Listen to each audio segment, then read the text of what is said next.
Hey, muy buenas gorrinacios, gorrinacias, bienvenidos un día más a nuestro canal. Hoy os traemos un nuevo juego, esta vez nos vamos a Japón con los 100 Toris. Este juego que nos ha cedido amablemente Maldito Games. Un juego de 1 a 4 jugadores, tiene modo solitario, para más de 8 años y unos 45 minutos de duración. De losetas, os puede recordar un poquito al Carcassonne, pero nada que ver, ya lo vais a ver, porque todas las losetas las puedes colocar sin problema en cualquier orientación, o sea que... Y vais a ver que tiene un despliegue muy potente en mesa, muy bonito, y vamos a ver cómo se juega. Os voy a preparar un setup aquí, como se va a llevar bastante mesa, os lo preparo y luego os digo a ver para cuántos jugadores lo he montado y eso. Dentro vídeo. Bueno, pues aquí está todo el despliegue de las piezas que vamos a necesitar para jugar. Y antes de nada tenemos que ver cuántos jugadores vamos a ser. En el manual nos viene esta tablita de aquí, donde nos dice que para 4 jugadores se usan todas las losetas, aunque se descartan 2, es decir, se usan 40 de las 42. Para 3 jugadores se usan 39, se descartan 3, y para 2 se descartan 12, ¿vale? Pues vamos a suponer que nosotros vamos a montarlo para 2, porque ya hay mucho, esto además se va a ampliar. Entonces descartaríamos, de aquí quitamos 4, por ejemplo, otras 4 de aquí y otras 4 de aquí, con lo cual 12 losetas menos. Muy bien, y esto daríamos a cada jugador 2 losetas. Vamos a suponer que yo me voy a jugar aquí, el otro jugador va a jugar aquí con 2 monedas, y con esto ya podríamos empezar a jugar. Vamos a explicar los distintos elementos que vamos a encontrar. En primer lugar nos encontramos aquí, todo esto de aquí son lo que se llama monumentos, que nos vamos a encontrar a lo largo de este jardín que vamos a recorrer pasando por las puertas de los 100 Toris. Estos monumentos pequeñitos, ¿vale? Entonces aquí tenemos estatuas, aquí tenemos una fuente, aquí tenemos la flor de loto, una piedra, bueno, todos tienen su nombre en japonés, ¿vale? Aquí un puente y aquí un farol. Estos son los distintos tipos de monumentos que vamos a poder ver por el distinto paseo que vamos a ir haciendo, ¿vale? Luego tenemos aquí personajes que nos vamos a ir encontrando y vamos a poder pedirles ayuda, ¿vale? Y que nos van a dar, si yo pido este personaje, nos va a dar esta bonificación. Este ya me le quedo en mi tablero. No puedo coger a este personaje otra ficha de aquí, ¿vale? Ya he cogido esta, si le vuelvo a usar le daría la vuelta, con lo cual luego al final de la partida me llevaría 4 puntos. Y finalmente, si lo usara una tercera vez, me llevaría aquella ficha de aquí, que ya son la recompensa por usar, digamos, por ser tan afín a este personaje. Me dan una recompensa en este caso de 3 puntos, que como veis no tiene reverso, y que ya no hay más. El primero que se la lleva, se la lleve. Entonces, hay tantas recompensas como personajes hay, como podéis ver, ¿vale? Este funcionamiento, que es así tan chocante, cada personaje va a tener su poder, lógicamente, luego os lo digo. Este funcionamiento se aplica a todo lo que veis. Por ejemplo, estos son los grandes monumentos, de tal manera que cuando tengamos, por ejemplo, 5 puentes, yo con los distintos monumentos voy a poder pagar la ayuda de esos personajes. Estos personajes, aquí me dice lo que cuesta, ¿no?, pedirles ayuda. Pues el vendedor, uno que puede ser cualquier monumento, o también incluso las monedas, que digamos que es el dinero inicial de partida. Luego ya en el momento que las gastemos vamos a tener que pagar por monumentos. Entonces estos son los poderes, luego ya lo vemos, este 1, la samurai 1, el poeta 3, la geisha 3 y el jardinero 3, que tendremos que pagar con los distintos monumentos que vayamos adquiriendo. Pero pasa una cosa, que yo puedo tener aquí, imaginad, 4 puentes y 3 estatuas o 4 estatuas, pero en el momento que ganara otro puente, obligatoriamente, esto es muy importante, estos 5 tengo que coger la ficha de 5 de puente, esta, y con esto ya no puedo pagar, porque esto ya sí que me da puntuación de cara al final de la partida. Esto se me quedaría en mi sitio de juego, entonces ya podría pagar con estas de aquí. En el momento que tenga otras 5 más, se da la vuelta a este puente, y estas ya no podría usarlas para pagar. Las piezas grandes, acordaros que no se pueden usar para comprar, son puntos directos, ¿vale? y dice, bueno, ¿y si puedo seguir acumulando puentes? Por supuesto que sí, pagar con ellos, pero ya no vas a lograr más puntuación que 10, ¿vale? Esto que acabo de explicar se aplica para cualquier tipo de monumentos. Siempre hay que canjear los monumentos pequeños cuando haya 5 por los grandes monumentos de aquí. Como veis hay una ficha para cada uno, ¿vale? Máximo 10 de cada monumento y por jugador. Vale, ¿cómo empezamos? Ahí hemos dicho que está en la zona de las recompensas. Os he hablado de la zona de recompensas de los distintos personajes, pero también aquí hay unas recompensas que son el primero que llegue a tener los 6 monumentos en su lado de 5, se lleva esta, que son 3 puntos añadidos. Este se llevaría 5. Es lo mismo que el anterior, pero digamos que el primero se llevaría esta pieza, lógicamente, y el segundo que lo consiga se llevaría esta pieza. El primero que consiga tener tres monumentos en su puntuación de 10, de cualquiera, 3 de ellos se lleva esta bonificación de 5, esa recompensa de 5. Y lo mismo este de 3. Lógicamente, primero habría que coger el de 5 y luego el de 3. Y este de aquí es una recompensa al camino cerrado. Aquí os he hablado de personajes, como si por ejemplo me cojo a la Samurai, la primera vez que la coge, esta ya se va a quedar en mi tablero, en mi zona de juego, me va a dar 2 para el final de la partida, si la vuelvo a usar me dará 4, y si la vuelvo a usar me daría la recompensa si está disponible y no se la ha llevado nadie más. Pues lo mismo pasaría con esta pieza de aquí, que es camino cerrado. Cada vez que hago un camino cerrado, cada vez que cierro un camino, lo cogería por la 2, si vuelvo a hacer otro camino serían 4, y si vuelvo a hacerlo por tercera vez me llevaría la recompensa de camino cerrado, ahí está, que son 3. Vale, pues ¿cómo se hace, cómo se maneja todo este enjambre que tenemos aquí de componentes? Vamos a verlo. Bueno, esta loseta roja que está aquí es la loseta de inicio. Como veis, es el centro del jardín y tiene los distintos tipos de monumentos, los 6 tipos de monumentos, ¿vale? Entonces esta se pone aquí, sería como la loseta de Carcassonne inicial, ¿no? Y nuestras losetas, que están aquí, se componen, lo veis, de caminos en distintas cruces, etcétera, que se van a ir colocando, solo que, como veis, todas las opciones van a ser posibles. Y las vamos a tener que colocar en función de intentar conseguir el camino más largo para puntuar y poder unir 2 monumentos. Vamos a verlo. Entonces, en mi turno yo puedo hacer lo siguiente. Lo primero, tengo 2 losetas. Lo primero que puedo hacer es pedir ayuda a uno de los personajes. Pero claro, hay que pagarles. Lógicamente al principio no tiene ningún sentido pedir ayuda. Luego lo que podríamos hacer es ampliar el jardín con una de nuestras losetas. Si hemos conseguido alguna de estas recompensas, las reclamamos, y por último, pues robamos losetas de aquí hasta tener de nuevo 2 en la mano. Entonces, vamos a suponer que en mi turno, pues se trata de... a ver, por ejemplo, pues mira, voy a poner este de aquí. Voy a poner este de aquí.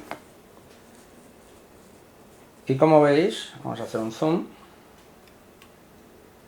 Al poner este de aquí, me interesa está con este monumento, no está conectado. Al ir por este camino hay un farolillo allí, ¿vale? ¿Lo veis? Pues vale, de farolillo a farolillo yo ya he llegado, con lo cual me voy a llevar de recompensa un farolillo. Esto lo devuelvo para que no haya trampas. Por haber completado el camino es un farolillo. Ahora, veis que para llegar hay que pasar por estos 2 toris, uno azul, a ver, aquí lo veis, uno azul y uno rojo. ¿Qué pasa si paso en el camino por un tori azul? Pues significa que tengo que coger otro monumento cualquiera de estos de aquí, que no sea, en este caso, el farolillo, ¿vale? Y cuando pase por uno rojo, tengo que coger el mismo monumento que acabo de unir, es decir, el farolillo. En este caso, si yo lo pongo así, pues solamente me apuntaría un farol, porque está unido con el farol, más otro farol del tori, 2 faroles, pero si lo pongo así, como veis, pues me llevo más, porque me llevaría un farol por unir dos faroles, me llevaría al pasar por un azul, digo que me voy a coger por ejemplo la estatua, y al pasar por el rojo otro farolillo. O sea, me he llevado 3 monumentos, ¿vale? Y ya está, mi turno acabaría, terminaría el turno cogiendo una nueva loseta. Vamos a suponer ahora le toca a este jugador, tiene estos dos de aquí, claro, y él ya va poniendo sobre las piezas que yo puse aquí. ¿Y qué pasa? Que cuando haya varias opciones, a medida que esto avance, se van a producir que para ir de un monumento a otro se puede ir por varios caminos. Pues siempre es obligatorio ir por el más corto, ¿vale? En este caso, este jugador va a decir, por ejemplo, que pone este aquí. Pone este aquí y va a unir el puente con el puente. A ver si lo es. Puente con el puente, sí se ve. Entonces se llevaría un puente, para empezar. Como ha pasado por dos rojos, otros dos puentes. Y el azul, un azul y un azul. O sea, se podría llevar hasta dos distintos que no sean puentes, pero podrían ser dos fuentes, o podría ser una fuente y un farol, lo que él quiera. Pues en función de los monumentos que tiene aquí, dice, pues mira, voy a coger dos fuentes, por ejemplo. Y coge dos fuentes. O sea, fijaros que se ha llevado nada más y nada menos que 5 monumentos, ¿vale? Y robaría otra loseta. Y ahora ya me toca a mí. Seguiríamos poniendo por aquí. Vamos a ver, por ejemplo... vale. Mirad. Vamos a ver esto para que lo veáis. Si yo le pongo este aquí, por ejemplo, uniría las dos estatuas, pero solo me llevaría una estatua, lógicamente, ¿vale? Porque no paso por ningún tori. Eso no sería una buena elección. En cambio, si lo hago aquí, ¿veis? Voy a pasar por un montón de toris que me daría bastante puntuación, pero es que además cierro el camino. Al cerrar un camino me llevaría, en este caso, la pieza de cierre de camino, que es 2, ¿vale? Y se llevaría una estatua más, como pasas por dos toris rojos, otras dos estatuas, más por dos toris azules, como lo que tengo aquí es loto, pues voy a llevar 2 de loto. Fijaros lo que me llevo, todo esto. Ya voy acumulando bastantes monumentos. Y esta pieza, aquí lo tengo, voy acumulando bastantes cosas y esta pieza me la quedo de momento aquí en su parte de 2, pero que luego puede llegar, se la vuelvo a hacer a 4, etcétera. Vale, le tocaría al otro jugador. Cogería a ver sus losetas y a ver si os puedo enseñar algo para que veáis cómo se usan los personajes. Vamos a ver.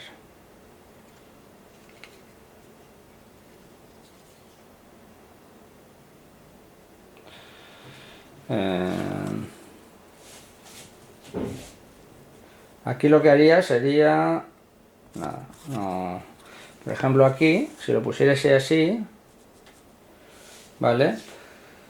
Si lo pusiese aquí, así, pues solo uniría la fuente con la fuente. Como veis, eso no es nada interesante. Conviene hacer caminos largos, acordaros. Mirad. Vamos a suponer que voy a hacer aquí un poco trampa para que veáis lo que pasa aquí. Imaginad que este jugador ha querido poner esto para apuntarse de puente hasta puente, ¿verdad? Entonces, y pasar por muchos toris. Pero ¿qué pasa? Que aquí hay un puente, ya hay un puente aquí. Entonces, el camino más corto entre este puente y este es este puente y este puente. Solo pasaría por 3 toris, ¿vale? Si la pone aquí, esto no va a poder aplicarse la bonificación de este tori ni de este tori, ¿vale? Con lo cual, a lo mejor este ahí no le vendría bien. Tendría que buscar otra opción posible. Bueno, la que él quisiera, al fin y al cabo. Lógicamente esa sería aún peor. Pero bueno, podría ir por aquí, etcétera. Hay veces que si no se une nada, pues no te llevas ninguna bonificación, ¿vale? ¿Cómo se contratan personajes? Imaginad que este chico lo pone así, pero antes de poner esta pieza, pide ayuda a uno de los personajes, en este caso al samurái. Mirad, al samurái o al vendedor, al que él quiera. El vendedor descarta una loseta y coge 2 losetas. Lo que haríamos con estas 2 losetas, no me gustan mucho, descarto una, cojo 2, jugaría una y ya, como ya tengo 2, pues no robo ese turno. El samurái, ¿qué es lo que hace el samurái? Pagas una, colocas el samurái sobre la mesa al lado de una loseta y el samurái la va a bloquear. Pues lo que hace el samurái es que si le pones aquí, le pagas, aquí no se puede construir una loseta, ¿vale? Fastidiar, básicamente, se llama. El poeta, esto es muy importante, lo voy a dejar para el final. La geisha, juega 2 losetas y puntúa la segunda loseta. Si este fuera el turno de este jugador, digo, vale, pues voy a ponerlo, por ejemplo, voy a ponerlo así, para puntuar ahora el agua. Y así paso por estos 2 toris, por ejemplo. ¿Lo veis? Pues ahora robaría 2 losetas. Ese sería el poder de la geisha. El jardinero coloca una loseta encima de otra loseta del jardín. Imaginad que alguien aquí, por ejemplo, cortó el camino y ahora yo digo, pues no, yo quiero que ese camino continúe de algún modo, pues podría ponerla aquí encima, ¿vale? Hay 3 reglas que no se puede hacer esto. No se puede apilar una loseta si ya tiene una apilada, es decir, no podría ponerla aquí. Tampoco se puede poner encima del samurái y tampoco se puede tapar la loseta inicial, ¿vale? Y por último es el poeta. El poeta, vamos a ponerlo en el ejemplo del puente que os decía antes. Por ejemplo, si pide ayuda al poeta antes de poner esta loseta, ¿por qué? Porque si pones esta loseta, el puente más cercano es este, os he dicho. Entonces, ¿qué haría el poeta? Le pides ayuda al poeta. El poeta, que es este de aquí. Te le pones en tu lado de la mesa. Y lo que haces es colocarle tapando un monumento. Por ejemplo, este. Al tapar este monumento, cuando tú juegas ahora el puente, es como si ese puente no existiera. Entonces te daría un puente, a este jugador le daría un puente más 1 y 2, 3 toris rojos, que serían otros 3 rojos, más 2 azules, que podría coger, por ejemplo, 2 fuentes. Mirad, como ahora tiene un exceso de puentes, tendría que canjearlo obligatoriamente, estos 5, por esta ficha de 5, que ya son puntos para el final, ¿vale?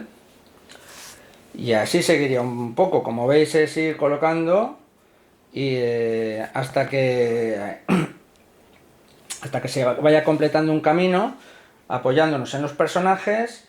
En el momento que podamos reclamar recompensas, es decir, cuando yo este personaje, cualquiera de ellos, el poeta, le haya usado una vez, 2 veces, la tercera vez ya me llevaría esta recompensa, ya nadie se la podría llevar.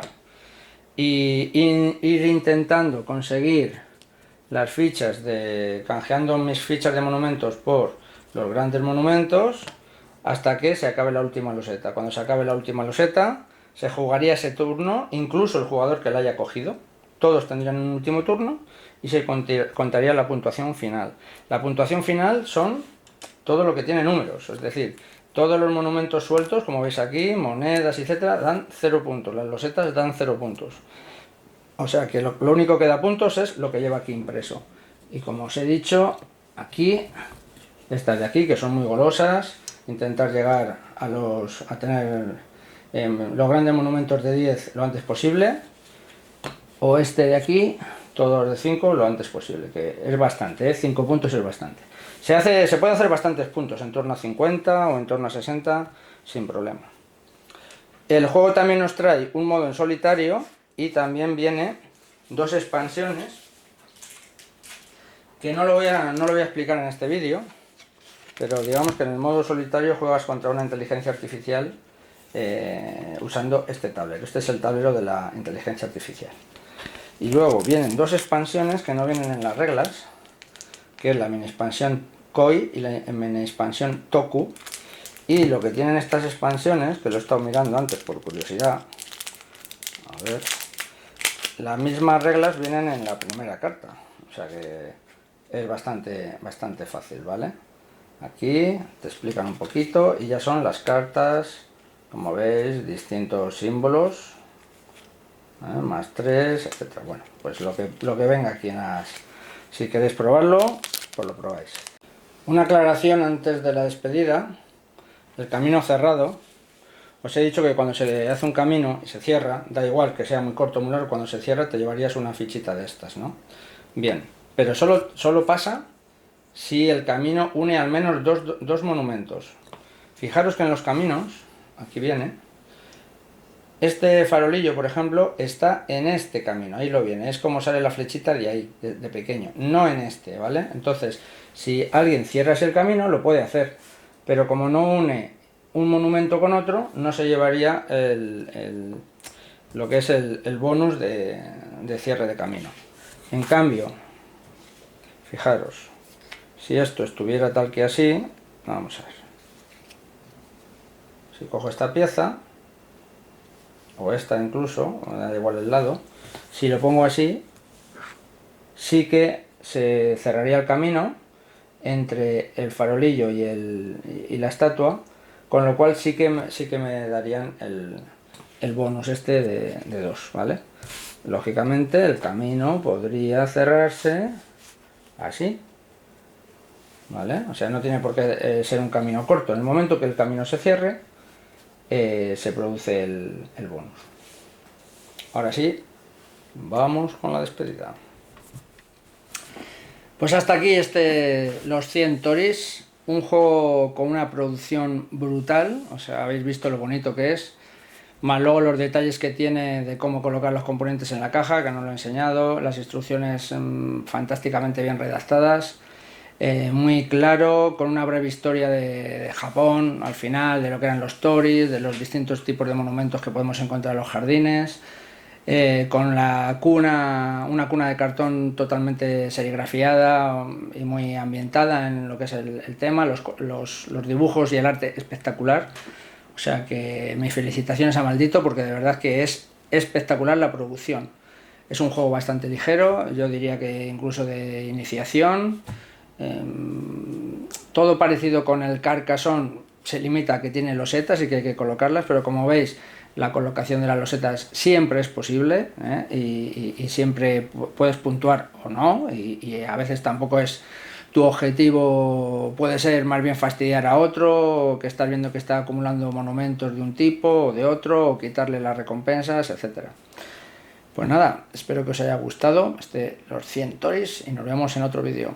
Suscribiros. Hasta luego.